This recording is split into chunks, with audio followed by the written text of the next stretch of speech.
Naibalita nga po noong nakaraan na sigurado ng pipirma ng kontrata si Al Horford sa Golden State Warriors habang kukunin ni Jonathan Kuminga ang kanyang qualifying offer. Pero sa kabila ng balitang ito, hindi pa rin naman ito official na isa sa katuparan hanggang sa ngayon.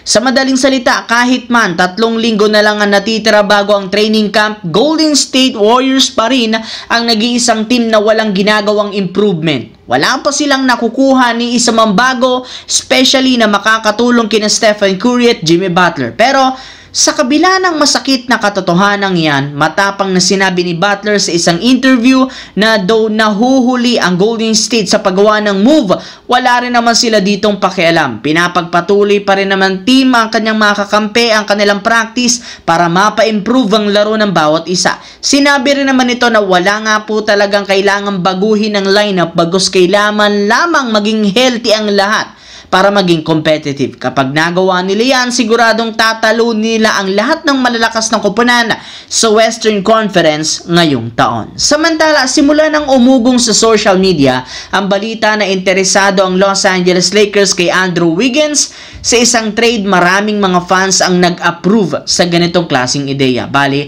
si Wiggins ang pinakamagaling na 3-and-D o wing player na available ngayon. Kaya siguradong malaki ang maitutulong nito sa Lakers para magkampiyon. Ayon pa sa isang source, meron nga pong nakahandang package ang Lakers na maipang-o-offer sa Miami Heat para sa kanya. Ito ay sina Rui Hachimura, Dalton Keunig at isang first round pick. Sapat na nga ang mga ito para matapatan ang kontratang hawak ni Wiggins. Isa pa, hindi rin naman matatanggihan ng Miami ang ganitong package since malaki ang potensyal ni Dalton Keunig para maging bagong superstar. Wala na rin naman silang nakalaang plano kay Wiggins sa mga susunod na taon, kaya posibleng kunin ito ng Lakers sa Miami Heat lalo sa darating na trade deadline next year. Sa kabilang banda naman, 3 linggo bago ang training camp, maraming mga tanong patungkol sa lineup ng Philadelphia kung magiging ready o healthy na nga ba ang mga key player dito. Kung inyong matatandaan, isa ang 76ers sa mga teams na nagtamo ng napakaraming injury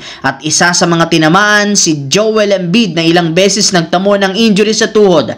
Kaya marami ang nag-aalala kung ano nga ba ang kasalukuyang kalagayan nito ngayon.